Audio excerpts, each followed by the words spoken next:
Bom dia, boa tarde, boa noite. Eu não sei que horas que você está vendo esse vídeo. Aqui é o professor Marcelo Lasnor, como está na tela, e a gente vai ver genética mendeliana. Então, gente, genética é dividida em duas grandes partes. A genética clássica, que é fundada, vamos dizer assim, com o trabalho do Mendel, e a genética molecular, que ganha grande expressão com o trabalho de Watson e Crick. A genética clássica, ela se sustenta efetivamente nessa relação de fecundação. Por exemplo, se a fecundação humana mostra um zigoto que tem 46 cromossomos, mas qual a origem desses 46? 23 de origem paterna e 23 de origem materna. Quem descobriu essa formulação de herança, do padrão de hereditariedade humana, e válido para praticamente todas as espécies, foi o Mendel, né, que viveu no século XIX. Aqui está o mosteiro onde ele trabalhava, na República Tcheca. E aqui ele, Mendel, com a grande premissa de tudo que se vai fazer daqui para frente. Cada indivíduo tem dois fatores para cada caráter, que se separam na formação do seu gameta. Ou seja, um indivíduo que, por exemplo, é azão-azinho, na hora de formar a gameta, ele forma a gameta com azão ou com azinho. E qual a origem desse azão-azinho? Um do pai e outro da mãe. Assim, a gente consegue interpretar o que efetivamente acontece em nível cromossômico nas células, né? Então você vê que os cromossomos carregam aqui as informações que são os genes representados em respeito ao trabalho original do Mendel por letras A, B, C e assim por diante. Bom, vocês perceberam que havia letras escritas de uma forma diferente, uma letra maiúscula ou minúscula. Isso tem a ver com a forma alélica do gene. O que é um alelo? O alelo é uma versão do gene.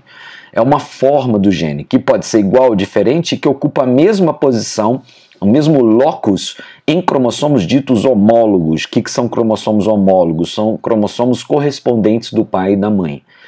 A gente representa o caráter dominante com a letra maiúscula, o caráter recessivo com a letra minúscula.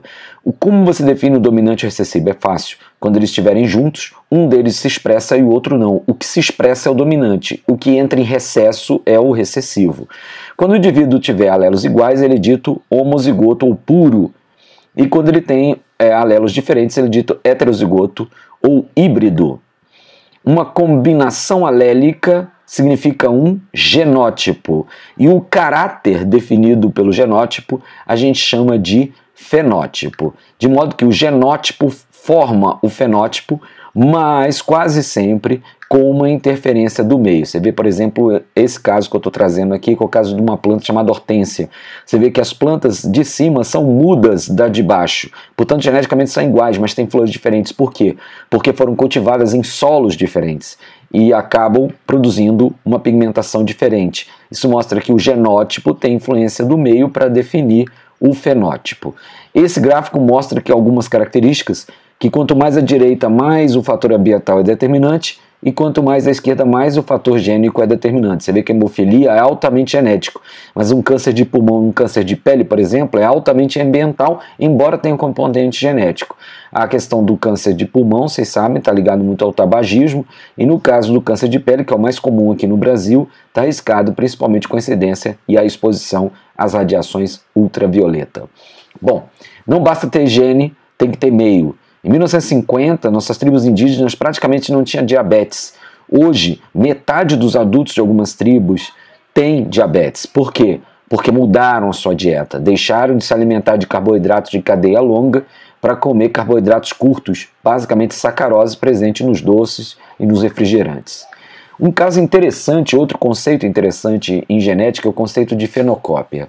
O que é fenocópia? A mudança de fenótipo para outro, mas esse outro já existe. Ou ainda, eu posso interpretar a fenocópia da seguinte maneira.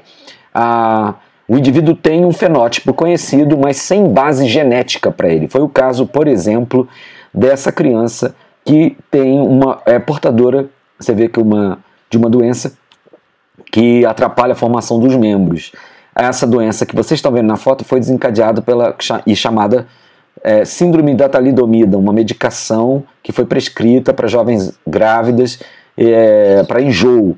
E depois essa droga se mostrou extremamente modificadora do desenvolvimento embrionário das crianças. Entretanto, existe esse perfil genético, a gente chama a doença de focomelia. Então veja bem, essa criança não tem um gene para focomelia, mas ela tem o aspecto do portador de focomelia. Ele tem, na verdade, a síndrome da talidomida. 10 mil casos aconteceram entre os anos de 1957 e 1961, alguns inclusive aqui no Brasil. Então a gente diz que essa criança é uma fenocópia. Ela não deveria ter focomelia, mas teve por uma mudança que houve no seu fenótipo. No entanto, ela não tem a base genética para manifestar esse problema. Gente, coisa muito importante quando a gente analisa características genéticas. Pessoas de fenótipos iguais que têm um filho diferente, o filho diferente tem a característica recessiva. Pais iguais, filho diferente, o filho tem a característica recessiva. E aí, obrigatoriamente, o pai são indivíduos híbridos, né? Azão-azinho, azão-azinho. Codominância, outro conceito bom, hein? Importante. O que é codominância? A codominância, o nome está dizendo, não existe uma dominância entre os alelos. Então, quando eles ocorrem, ambos funcionam. Resultado, acabam formando uma característica que fica intermediária entre a dos homozigotos. É o caso, por exemplo, do portador do sangue AB, tá vendo? Que ele tem o gene A e tem o gene B. Então acontece que os dois se manifestam e a hemácia, aqui ó, do tipo AB, acaba formando os dois antígenos, o antígeno A e o antígeno B. Outra coisa interessante, meus amigos, é que nem sempre temos só dois alelos para definir uma herança, tá? Podem ter mais. Esse é o caso clássico da pelagem de coelho, 4 alelos, tá vendo? Com uma hierarquia. O Czão manda no CCH, que é definidor do chinchila, que manda no CH, que é o do Himalaia, que manda no Czinho, que é o do albino. Cada coelhinho tem 2 alelos, mas na população existem mais de 3. Esse caso é um caso de herança polialélica. Muito bem, muitas das vezes, quando a gente trata questões de genética mendeliana, trabalhamos com mais de uma característica ao mesmo tempo. Isso ficou conhecido como a segunda lei de Mendel ou lei da segregação independente. Por exemplo, aqui você está vendo um duplo heterozigoto, azão-azinho, bezão-bezinho, e aqui vocês estão vendo como ele faz para produzir seus gametas. Ora, mandar azão ou mandar azinho não interfere em mandar bezão ou bezinho. É isso que chama-se segregação independente, separar de modo independente. Ou seja, o indivíduo pode mandar o azão com bezão, o azão com bezinho, o azinho com bezão ou o azinho com bezinho, tudo na mesma proporção, ou seja, a chance de cada gameta aqui é igual ou ainda de 25%. Aqui, então, uma disposição do que seria um cruzamento entre 2 heterozigotos, mostrando que cada um pode fazer 4 gametas, e na hora de fazer o quadrado de Punnett, que é essa representação parecido com um jogo da velha ou um tabuleiro, para mostrar os descendentes, o que você observa? Você observa aqui, azão é lisão, azão é lisão, pode vir de ambos os pais, fazendo um filho azão, azão, é lisão, é lesão. Nesse caso aqui, semente lisa e amarela. Você vê que aqui também, aqui você já observa que a semente é amarela, né? Mas a superfície é rugosa. Tá vendo aqui, ó? Porque o indivíduo é azão, azão, é lisinho, é lisinho. Aqui também e novamente aqui. Aqui uma pequena representação aqui do verde, tá? Você vê que o verde aqui é um verde liso e aqui um verde rugoso. Ou seja, você tem 4 fenótipos distintos na tabela, tá? E 16 genótipos finais, embora só 9 fenótipos sejam reagrupados em termos de diferença. 9, né? Aqui, ó. Vocês vão ver nessa tabelinha. Então, essa tabela é para tentar identificar para vocês como é que funciona essa questão dos múltiplos cruzamentos, né? Então vamos lá, uma pessoa que é azão-azinho, ela pode formar 2 gametas, tá? Num cruzamento com outra igual a ela, pode fazer 3 genótipos, né? Azão-azão, azão-azinho e azinho-azinho. Número de fenótipos só 2, que seria dominante e recessivo. E o número de combinações no quadrado de Punnett vai dar 4, 2 por 2. Quando a gente trabalha, como eu acabei de mostrar para vocês, com 2 características ao mesmo tempo, azão-azinho, bezão-bezinho, cada indivíduo forma 4 gametas, isso dá 9 genótipos e 4 fenótipos, e o quadrado de Punnett fica grande, lembra? Esse aqui, ó, 16 quadradinhos. Com 8 gametas, uma combinação genotípica de 27, 8 fenótipos, 64, um tabuleiro de xadrez. Então, assim, são fórmulas aqui, ó, que vocês podem deduzir a partir disso para tentar ajudar. Eu não gosto muito, eu prefiro que vocês trabalhem, né, de uma maneira mais prática, né, sem precisar decorar nada. tá? Depois a gente vai fazer exercício e isso, tomara, fique mais claro, tá? Última coisa nessa primeira parte, a distinção entre dois termos, entre pleiotropia e interação gênica. O que é uma pleiotropia, pessoal? Condição que um gene determina várias características. Caso clássico, aqui a fibrose cística, está um pouco apagada aqui, mas você vê que um gene só faz uma série de fenótipos, atrapalhando questões digestivas, respiratórias e da transpiração. Quando um gene afeta várias características, esse conceito é o de pleiotropia. Quando quando uma característica é definida por vários genes, aí a gente tem um caso que é um conceito oposto chamado de interação gênica. Eu vou dar um exemplo aqui da crista da galinha, da epistasia e da herança quantitativa. Olha a crista de galinha, gente. Não interessa só o primeiro par, eu preciso examinar o segundo par para ver como vai ficar a definição da crista da galinha. A crista nós tem que ter dominância nos dois pares. Aqui, na crista dita rosa, só dominante para o primeiro par, na ervilha só para o segundo, e na crista simples tem que ser um duplo recessivo. Você vê que a definição da crista não se deve só a apenas um par, mas a dois. Epistasia é um caso diferente, mas é uma interação gênica também. O que acontece é que a epistasia é um caso de inibição entre não alelos. Então, um gene que não é alelo do outro acaba afetando a expressão desse outro. Caso aqui clássico de galinha, ó. Se a galinha tiver sesão, a plumagem dela fica colorida. Se ela não tiver, fica branca. Mas eu tenho que olhar um outro par de genes, que lá, se tiver o isão, tá? É o isão, né? Ele impede a pigmentação, não deixa o sesão funcionar. Veja bem que o isão, ele afeta o sesão e eles não são alelos. O nome disso é epistasia. Aqui um cruzamento epistático, tá vendo? Ó? Entre galinhas, daquela situação que eu acabei de explicar. Então o que acontece? Cruzamento entre os dois vai dar o famoso 9 para 3 para 1 os descendentes.